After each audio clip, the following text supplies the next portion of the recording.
masalah Isra Mi'raj. Isra Mi'raj itu napa? Mboten sing ngertos.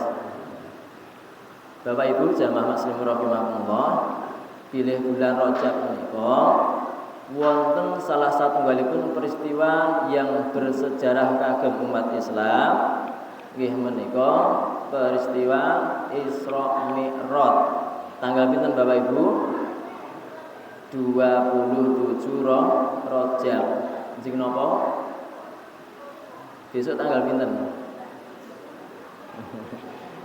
Besok niku nggih tanggal 27 Rajab niku. Besok tanggal merah to nggih. Niku peringatan Isra Mi'raj. Masuk hari besar Islam mboten apa, diapalke. Nah, salajengipun Bapak Ibu wonten surat Al-Isra ayat setunggal Allah ngendikaken auzubillahi minasyaitonir rajim bismillahirrahmanirrahim subhanallazi asra bi 'abdihi lailan minal masjidil haram ilal masjidil aqsa barakna haulahu linuriyahu min ayatina innahu huwas samiul basyir. Maha suci Allah yang telah memperjalankan hambanya pada malam hari dari Masjidil Haram. Masjidil Haram itu teng pundi? Mekah. Ilal Masjidil Aqsa tumuju wonten ing Masjidil Aqsa. Pundi Masjidil Aqsa Bapak Ibu? Palestina. Ingkang wekdal menika nggih sampun terjadi gencatan senjata nggih mboten enten peperangan malih. Insyaallah segera merdeka. Di perjalanan Rasulullah saking Masjidil Haram ke Masjidil Aqsa teng mriku nggih dilanjutkan Mi'raj. Mi'raj niku perjalanan ke langit bertemu dengan Allah nggih di Sidratul Muntaha, bertemu dengan Allah untuk menerima perintah Allah. Napa perintah Ibu? Perintah salat sehari semalam berapa kali Bu? Ping 50. Kira-kira jenengan indahnya salat sedina salat ping 50 kuat apa mboten? Akhiripun disuda ngantos kantun 5 waktu berarti disuda pinten Bu? 50 kantun 5 berarti ilang napa nih? Ilang nole. Bapak Ibu, kita pelajari sareng-sareng. Ayat menika dipun awali subhanalladzi maha suci. Saniki kita bahas. Kapan kita diperintahkan untuk mengucapkan tasbih? Tasbih ku napa? Maha suci Allah. Enten sing ngertos? Kapan? Ketika ditanya kita tidak tahu. Dalilipun menapa? Wonten surat Al-Baqarah ayat 13 kali. Nalikanipun Allah bertanya kepada malaikat tentang nama-nama benda di dalam surga. Malaikat tidak tahu. Ketika Allah bertanya, wahai malaikat, sebutkan nama-nama benda yang berada di dalam surga. Malaikat boten ngertos. Lajeng jawabipun napa? Qalu subhanaka la ilma lana illa ma 'allamtana innaka antal alimul hakim. Maha suci Engkau ya Allah, saya tidak mengetahui kecuali apa yang telah Engkau ajarkan kepada kami dan sesungguhnya Engkau Maha mengetahui lagi Maha bijaksana. Nah, ini berarti napa? Kata-kata tasbih subhanallah boleh diucapkan ketika ada orang bertanya kepada kita tidak bisa menjawab. Kok mboten ngerti? Jawaban yang pertama subhanallah. Ini jawaban malaikat ketika ditanya oleh Allah. Berarti apa? Disunahkan mengucapkan kata-kata tasbih terlebih dahulu. Nggih Bu nggih, ditangeti Bapak. Bu, tangeti Bapak napa? Masalah napa kemawon nek mboten ngertos jawabe subhanallah. Mboten ngertos Pak. Diawali dengan kata tasbih subhanallah. Apa sebut napa? Maha suci Allah. Niki supados napa? Membiasakan kalimat-kalimat yang keluar saking lisan kula lan sami menika kalimat-kalimat thayyibah, kalimat-kalimat zikir. Mungkin nek mboten kulira ngoten niku, nggih, lek ngendika sak-sake. Untung jenengan ngaji, nek ngaji dadose ngerti. Nek mboten ngaji, mboten kudu tindak pengaosan, mboten ngerti. Jenengan tangleti bapake mboten ngerti, nggih jawab wangsulane ditangleti mboten ngerti maksudnya napa? Ora ngerti golekana dhewe. Ditakoki pasule teng ndi, Bu? Ora ngerti golekana dhewe. Niki nek mboten ngaji. Nek gandeng pun ngaji pun ngertos, maka ketika ditanya tidak tahu, yang pertama mengucapkan kalimat tasbih. Subhanallah, kula mboten ngertos. Nah, niki mungkin diamalke nggih. Niki ilmu niki. Ingkang nomor kalih, kapan kita diperintahkan mengucapkan kalimat tasbih? Apa Bu? Ketika imam lupa dalam bacaan sholat. Maka sebagai makmum nek ingatnya pripun mengucapkan kalimat tasbih subhanallah. Kinten-kinten enten mboten imam niku salah, kleru. Enten nggih, mosok imam kok bener terus. Nggih, enten nek kadang kala niku nggih enten klerune, bacaane kleru utawi napa niku salate kesupen pinten rakaat niku kadang-kadang nggih wonten mergane napa tiyang salat niku diganggu kalian setan, jangankan makmum, imam niku nek salat niku nggih diganggu kalian setan pun sertane nggih sing berkelas. Jadi setan sing godho imam kali sing godho makmum niku benten. Nek mboten percaya mang niku. Jenengan begitu takbir Allahu Akbar niku Allahu Akbar tesih konsentrasi Allah Maha Besar. Bar niku mungkin nggih pikirane jenengan terus teng pundi-pundi. Merkane napa nggih setan langsung menggoda kita. Begitu juga imam. Maka kadang imam niku kan kleru bacaane. Kadang lali pirang rakaat lali. Mergane nggih niku mboten konsentrasi, mboten fokus, mergane diganggu oleh setan. Maka ketika ada imam yang lupa bacaannya atau lupa berapa rakaatnya, maka makmum mengingatkan dengan menyebut subhanallah. Tasbih. Nggih. Sing nomor 3, kapan kita diperintahkan mengucapkan kalimat tasbih? Ketika dalam perjalanan jalannya turun. Jenengan nek tindak musafir, piknik nggih, sama teng pegunungan nggih. Kan jalannya naik turun. Lah sunnahnya Bapak Ibu nek jenengan niku dalam perjalanan kok dalane nanjak turun, ketika turun disunahkan mengucapkan kalimat tasbih. Nek numpak bis enten niku jenengan nek piknik enten niku, padahal bisa kok mandap, jalane menurun mengucapkan kalimat tasbih subhanallah. Ketika naik mengucapkan apa? Kalimat takbir Allahu Akbar. Nah ini artinya apa? Kula lan sami senantiasa berzikir kepada Allah. Dan niku nggih dalam perjalanan apa kemawon nih.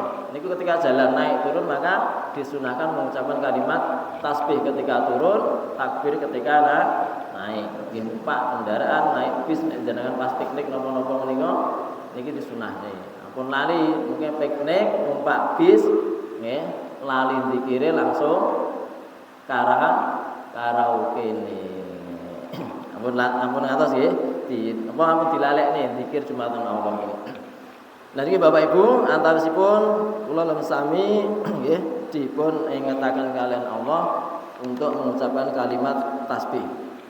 Lajeng dipun lajunaken subhanalladzi asra bi abdihi, yang telah memperjalankan hambanya nggih.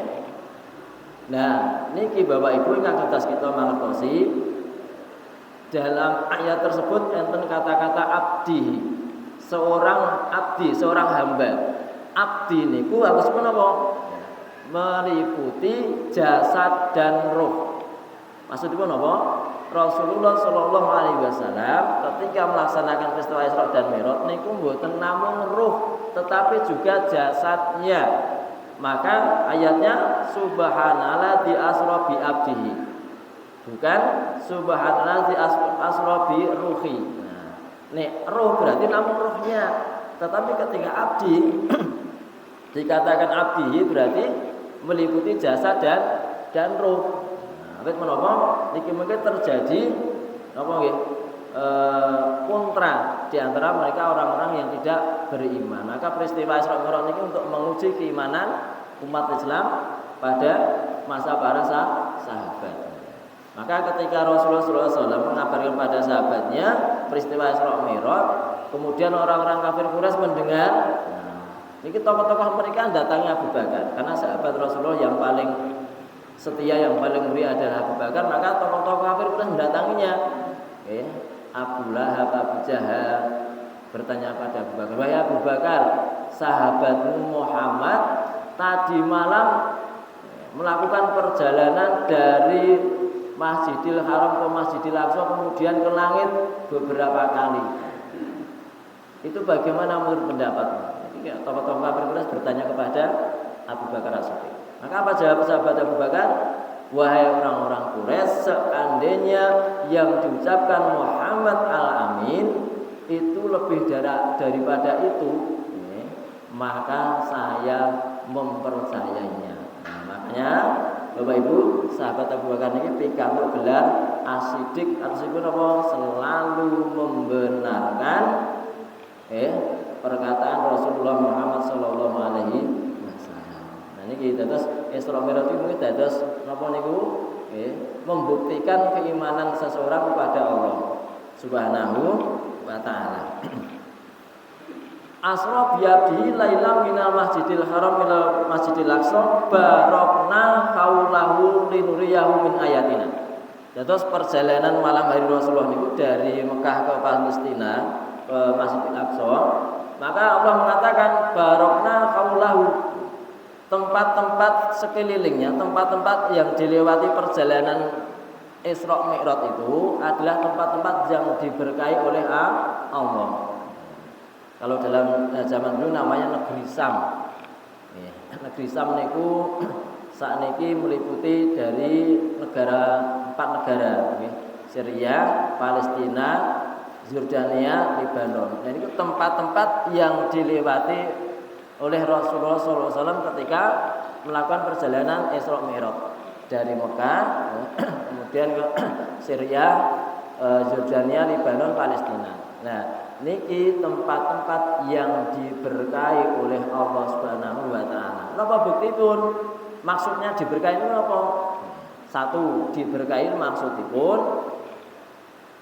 tanahnya diberi kesuburan. Meskipun niku Jazirah Arab niku padang pasir nggih, tandus nggih. Tetapi Allah memberikan keberkahan di negara tersebut. Napa keberkahan niku? Terdapat ladang sumber minyak. Maka rata-rata kekayaan negara-negara di Jazirah Arab Timur Tengah karena minyaknya.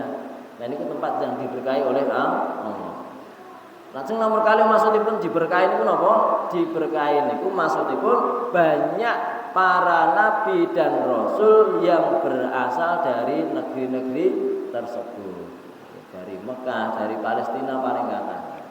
Nah maka itu tempat-tempat yang diberkahi itu maksudipun tanahnya walaupun tandus padang pasir, tetapi Allah memberkahi sehingga bukan kekurangan.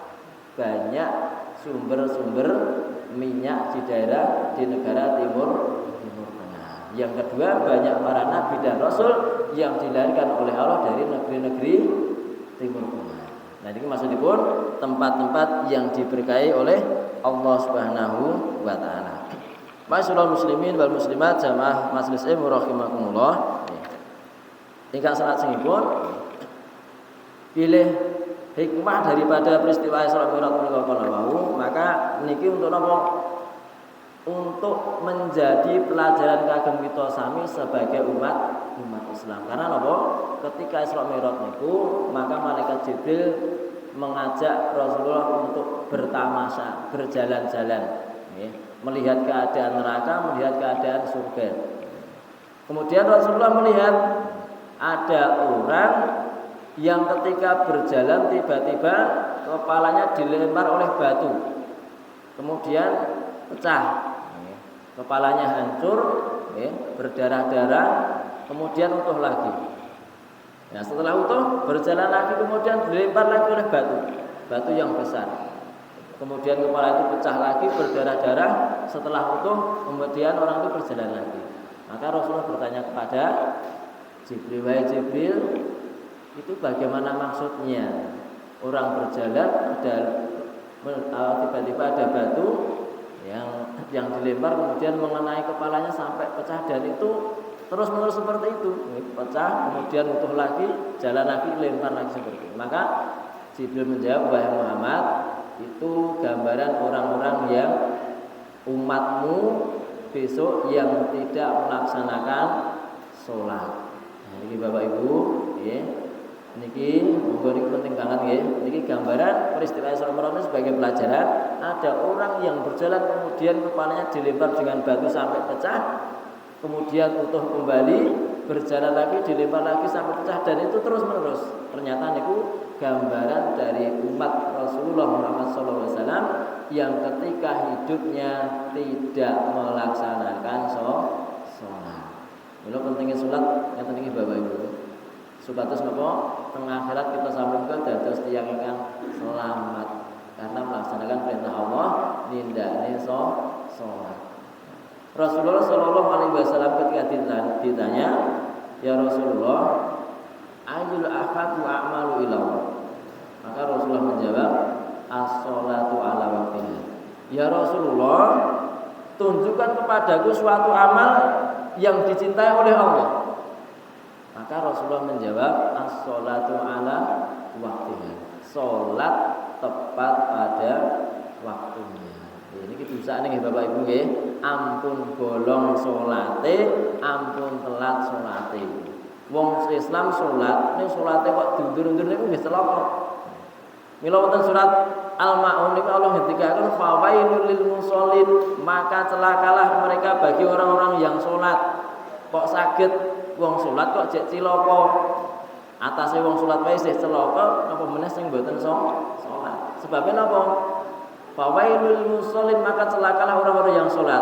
Alladzina hum fi salatihim alladzina hum an salatihim sahun, yaitu orang-orang yang menunda-nunda waktu salat. Monggo nek pun wantine salat, nggih monggo nang nindakne salat. Sebabnya napa Bapak Ibu? Amal yang dicintai oleh Allah adalah as-sholatu ala waktiha. Nindakne sholat tepat pada waktunya. Ini pertanyaan yang pertama. Tasih ingkang nomor kalih, Rasulullah ditanglet dhumateng sahabat tanglet dhumateng Rasulullah, ya Rasulullah ayyul habu ilallah, amal apa lagi yang dicintai oleh Allah? Maka Rasulullah menjawab, birrul walidaini ihsana, berbakti kepada kedua orang tua. Mila moga Bapak Ibu ingkang tasih gadhahi tiyang sepuh ingkang tasih sugeng, monggo niku bisa sebagai sarana kagem kita sami sebagai anak untuk masuk ke dalam surga. Dengan cara apa? Birrul walidain, berbuat baik, berbakti kepada kedua orang tua. Nggih, orang tua kita sami utawi maratuwa kita sami. Dan terus nggih wong tuane dhewe ya maratuwane niku perlu wajib kita hormati. Maka wajib kita untuk birrul walidain, dan ini amalan yang dicintai oleh Allah Subhanahu wa taala. Lajeng sahabat itu tangkat lagi, ya Rasulullah ayyul akhaqu amalu ilallah. Lajeng Rasulullah menjawab, al jihadu fi sabilillah, berjuang di jalan Allah. Nah ini Bapak Ibu, diantaranya amal yang dicintai oleh Allah adalah sholat tepat pada waktunya. Koni sani. Kita langsungkan. Inna awwalu yukhasabu 'abdi yaumil qiyamati as-sholatu maktubah. Sesungguhnya amal yang pertama kali dihisab besok di yaumul qiyamah adalah sholat 5 waktu, as-sholatu maktubah. Ketika sholat 5 waktu itu bolong-bolong, mboten saged rutin, mboten saged berjamaah, maka akan ditutup dengan sholat sunnahnya. Maka Allah memerintahkan, lihatlah sholat sunnahnya. Jenengan nate ndak sholat sunnah napa mboten?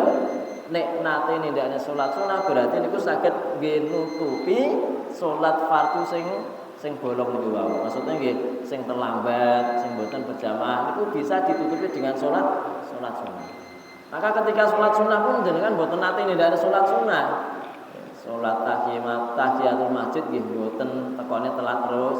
Sholat duha nggih mboten nate wayahe nyambut damel repot. Sholat tahajud nggih mboten nate bengi-bengi ngantuk kesel. Sholat apa meneh?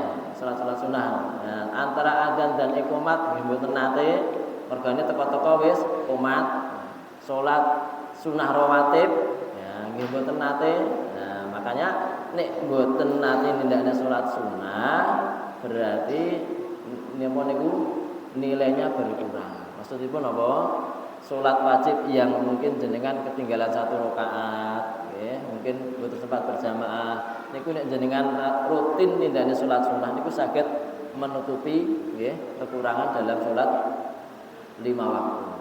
Maka amal yang pertama besok dihisab di yaumul qiyamah adalah sholat 5 waktu. Mila monggo menjaga sholat 5 waktu niki syukur tepat waktu, ya, mergane dicintai oleh Allah, ya, syukur saged berjamaah. Niki saged napa? Ndadosaken ya kita samengga pikantuk keberuntungan. Wonten ngasanipun Allah Subhanahu wa taala. Sholatul jamaati afdhalu minal mufridi bi asyrina darajatan. Salat jamaah itu lebih afdol, lebih utama pahalanya di sisi Allah daripada salat sendirian ya dengan 27 derajat. Dalam riwayat lain disebutkan 25 derajat. Niki nggih Bapak Ibu, ketika dalam perjalanan Isra Mi'raj, ya, Rasulullah melihat orang yang berjalan kemudian dilempar batu kepalanya sampai pecah, dan itu gambaran balasan dari bagi umat Muhammad SAW, ya, besok di yaumul qiyamah bagi mereka yang tidak melaksanakan sholat. Wonten ayat sanesipun Allah ngendikaken masalakakum fi saqor, apa yang menyebabkan kamu masuk ke dalam neraka sakor. Jadi besok orang-orang yang berada di dalam neraka sakor itu ditanya oleh malaikat, masalakakum fi saqor, apa yang menyebabkan kamu masuk ke dalam neraka sakor. Langsung penduduk neraka itu menjawab, qalu lam nakum minal musallin. Saya dulu ketika di dunia tidak mengerjakan sholat. Ini jelas sekali Bapak Ibu, yang mboten sholat niku nggih rekaos bijang teng akhirat. Nek teng donya niku nggih bisa dibilang rekoso nggih saged mboten nggih bisa soke mergane apa dunia niku tempat menanam tandurane awake dhewe balesane bijang wonten akhirat. Nek nomor kalih enten melih Rasulullah sallallahu alaihi wasallam ketika perjalanan Isra Mi'raj niku melihat seorang wanita yang lidahnya menjulur, lidahnya niku metu, kemudian digunting sendiri. Metu gunting ngeten terus. Lajeng Rasulullah tanglet, "Ya Jibril, niku siapa?" Maka Jibril menjawab, "Wahai Muhammad, itu adalah gambaran umatmu besok yang di dunia hidupnya suka menghibah dan mengadu domba." Ngertos gibah Bapak Ibu? Napa gibah? Menggunjing saudaranya, membicarakan kejelekan atau aib orang lain. Maka orang yang sering menggibah, menggunjing saudaranya, nggih, ngendika sing mboten saya dumateng sedereke, maka besok balasannya napa? Lidahnya akan keluar digunting, tumbuh lagi, keluar gunting lagi seperti itu. Niki gambaranipun tiyang ingkang suka menggibah dan mengadu domba. Kemudian Rasulullah Shallallahu Alaihi Wasallam juga melewati sebuah makam, melewati kuburan itu berbau wangi. Kuburan itu baunya wangi sekali. Maka Rasulullah bertanya pada Jibril, "Wahai Jibril, itu makamnya siapa? Kuburannya siapa? Baunya wangi sekali." Maka Jibril menjawab, "Itu makamnya Siti Masitoh." Ngertos Bapak Ibu sinten Siti Masitoh? Enten sing anake namanya Siti Masitoh. Siti Masitoh niku pembantunya Fir'aun. Pembantuna Fir'aun niku ketika menyisiri rambutnya anaknya Fir'aun, niki sisirnya jatuh, kemudian Siti Masitoh itu mengambil sisir itu dengan mengucapkan Bismillah. Nah, anaknya mendengar, kemudian anaknya melaporkan kepada bapaknya Fir'aun, kemudian diinterogasi. Nah, ternyata apa? Karena pada waktu itu Fir'aun itu raja yang kejam, yang durhaka, yang mengaku dirinya sebagai Tuhan, maka tidak terima ketika Siti Masitoh menyebut Bismillah. Maka setelah diinterogasi, kemudian Siti Masitoh ini kemudian dihukum, dilemparkan ke dalam minyak atau air yang mendidih sehingga sampai meninggal. Tetapi sebelum meninggal, ini adalah dicabut nyawanya oleh Allah sehingga tidak merasakan sakit. Nah, ini balasan dari Allah, Pak, yang menjaga iman. Siti Masitoh niku sinaosa diinterogasi, disiksa, tetap menjaga keimanannya, iman kepada Allah, maka balasannya makamnya tercium bauan sampai Rasulullah ketika melakukan perjalanan Isra Mi'raj mencium wanginya bau makamnya Siti Masitoh, pembantunya Fir'aun. Jadi Bapak Ibu, gambaran-gambaran orang-orang yang hidup di dunia ketika besok di akhirat, maka Rasulullah ketika dalam peristiwa Isra Mi'raj sudah mengetahui, dilihatkan oleh Allah Subhanahu wa taala. Bapak-bapak, ibu-ibu, jamaah muslim rahimakumullah. Yang nomor setunggal peristiwa Isra Mi'raj hikmahnya adalah Rasulullah sallallahu alaihi wasallam diperintahkan oleh Allah untuk menerima wahyu perintah sholat sehari semalam yang tadinya 50 kali. Ketika turun di langit kedua bertemu dengan Nabi Musa alaihissalam, kemudian Nabi Musa berkata pada Rasulullah, "Ya Rasulullah, wahai Muhammad, mintalah keringanan kepada Tuhanmu. Sesungguhnya umatmu itu umat yang lemah, tidak akan mampu melaksanakan sholat sehari semalam 50 kali." Maka Rasulullah naik lagi bertemu dengan Allah, minta keringanan, kemudian dikurangi 5 kali. Terus ketemu Nabi Musa, diingatkan lagi, mintalah keringanan lagi pada Allah. Sesungguhnya umat yang lemah tidak akan mampu sholat sebanyak 45 kali dalam sehari. Minta keringanan lagi sampai akhirnya diberi keringanan oleh Allah tinggal 5 kali. Itu pun Nabi Musa masih mengingatkan, "Ya Rasulullah, mintalah keringanan lagi kepada Tuhanmu, sesungguhnya umatmu umat yang lemah, tidak mampu sholat sehari semalam 5 kali."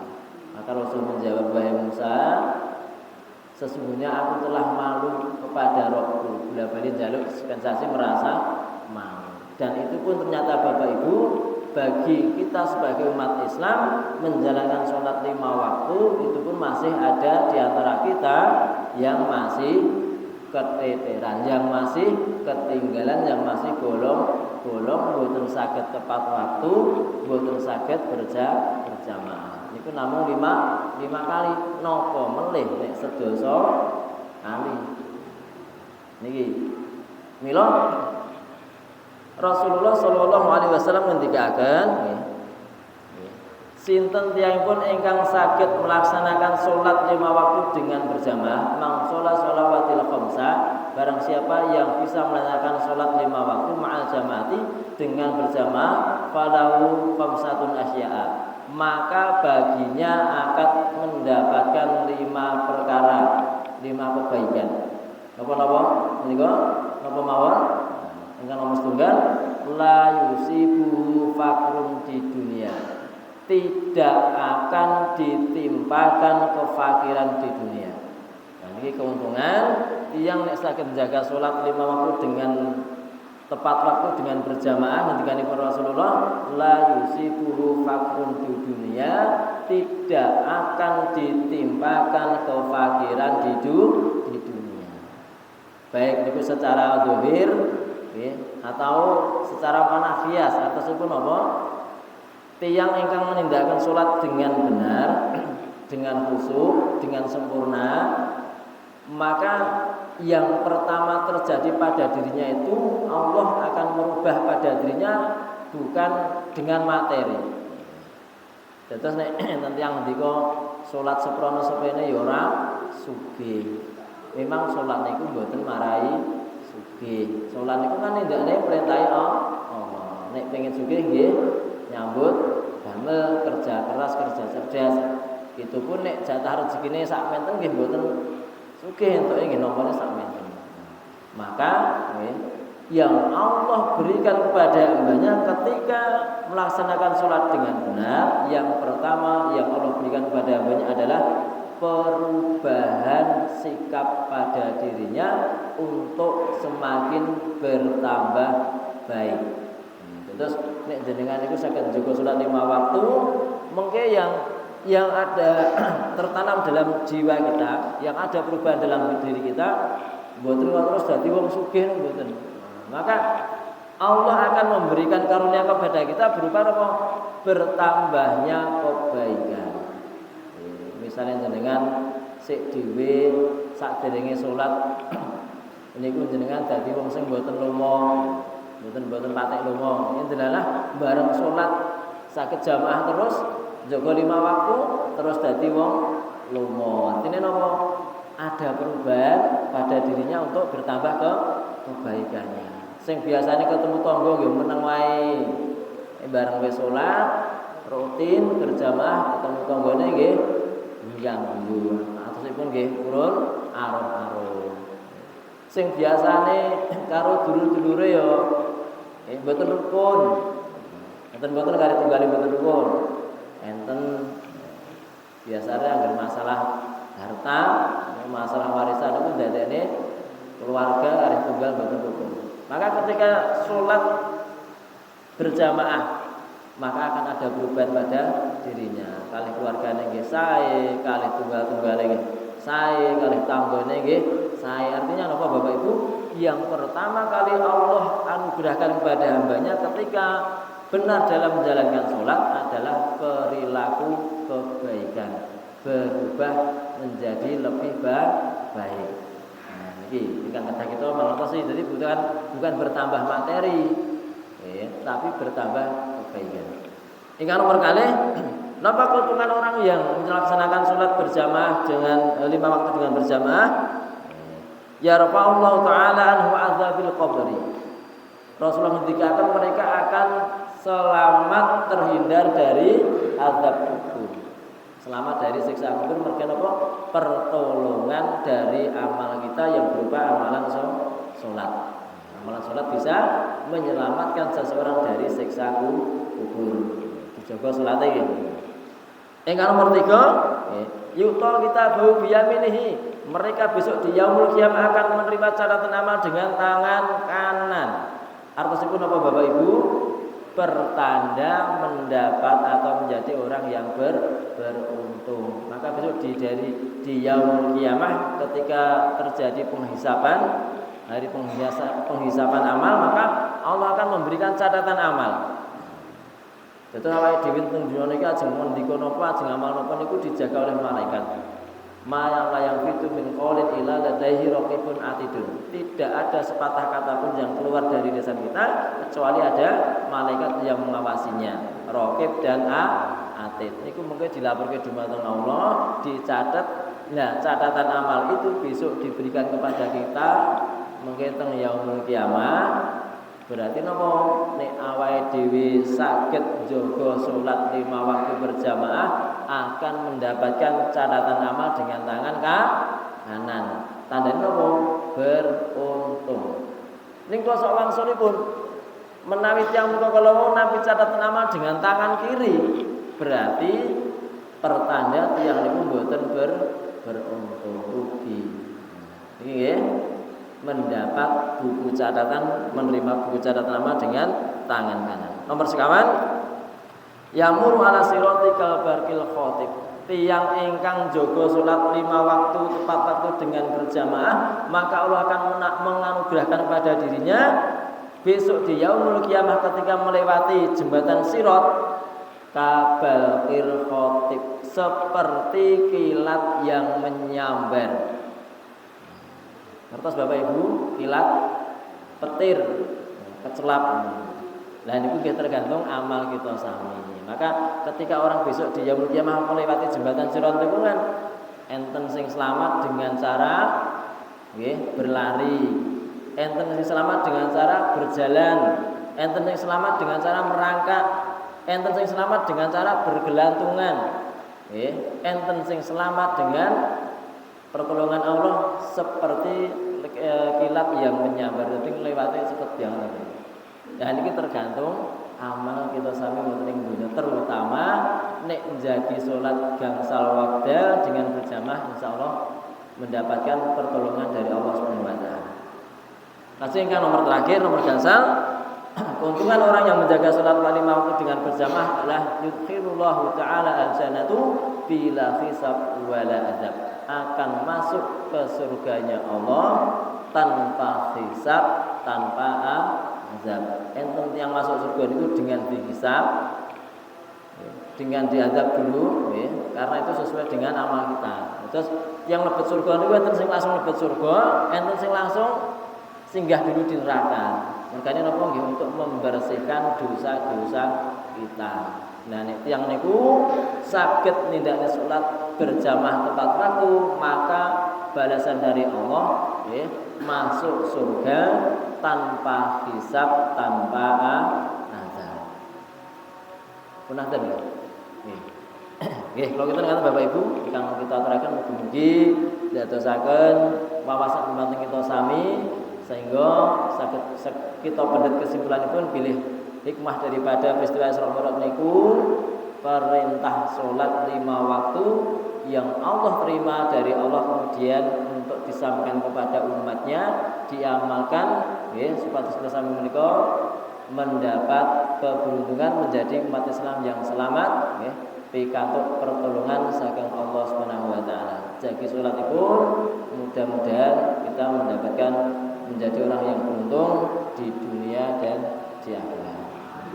Amin Allahumma amin. Bapak-bapak ibu-ibu jamaah masjid rahimakumullah, makatan akan kita aturaken mugi-mugi bermanfaat dumateng kita sedaya kirang langkung nyuwun ngapunten.